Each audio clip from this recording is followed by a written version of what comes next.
Welcome to the High-Low Movie Club. My name is Joel Shepard, and I am your host, I guess, for this special screening of Nico 1988.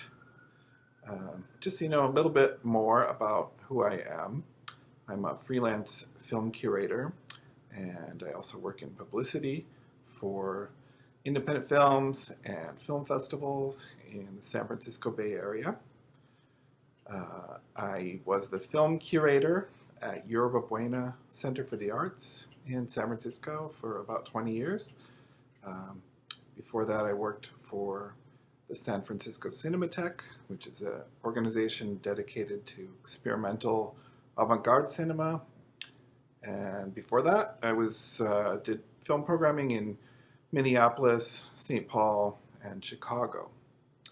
And so my selection here is Nico 1988, a film that, it was originally released in 2017, so not very long ago, 4 years ago. And it wasn't exactly ignored, but it didn't really find an audience, and that's why partly why I selected to show this film tonight. The reviews were pretty consistently excellent, but something just didn't, I don't know what it is, something wasn't in the air to connect this film with audiences. But it's a good time to look at it. It's kind of timely because the often great filmmaker Todd Haynes, who's best known for films like Safe, Carol, Velvet Goldmine, Mildred Pierce on HBO, has a new film coming out, a documentary on the Velvet Underground. Just had its world premiere at the Cannes Film Festival just last week, and it's going to be released in the US in October. So it's a good time to look back at Nico. I'm going to give you this is really a thumbnail sketch of the Velvet Underground and Nico. Nico was a singer, an actress, a model. She's considered sort of the original goth, the original kind of goth rocker.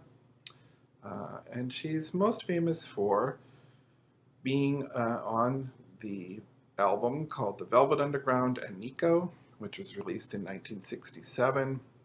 She sang on 3 songs on that record, and this record did not sell well at the time, but it has proven to be one of the most influential records ever. It's kind of like a cliche, but people say that not very many people bought it, but everyone who did buy this record at the time started their own band.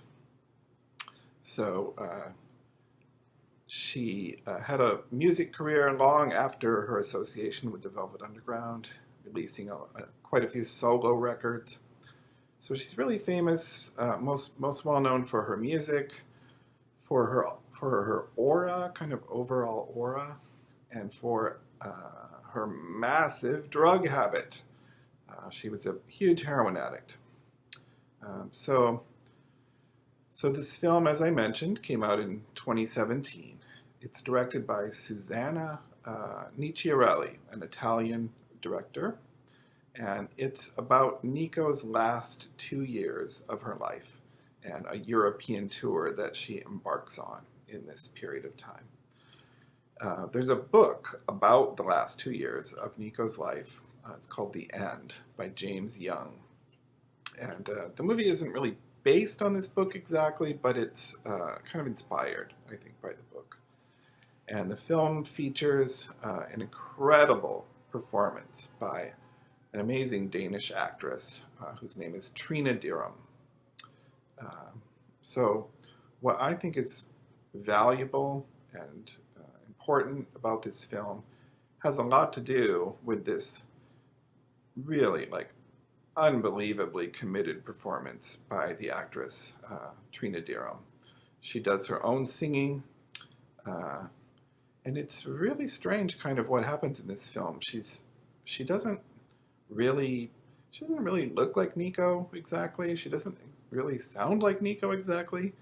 And she's playing a person who was a mess and a very unlikable person, and yet she finds an incredible grace in this person. Um, I would also draw your attention to the cinematography by Crystal Fournier, this kind of dark, shimmering photography with exquisite framing. It's kind of has this nervousness that is greatly effective to the overall feel of the film. So this film is a biopic, which honestly is probably my least favorite genre of film. Biopics are almost always bad. Or maybe not bad, but they're always just sort of ordinary. They kind of hit the highlights or lowlights of someone's life, and they seem like a kind of a sad pantomime. There's exceptions. There are some good ones. I would draw your attention to Ali by Michael Mann. He does something different with a biopic. And this film does something different with a biopic too. There's a lot of cliches that you have to overcome in this genre of film. And they do in this film. And something much deeper emerges. So Nico, she really was most famous for being in the Velvet Underground and being on this record.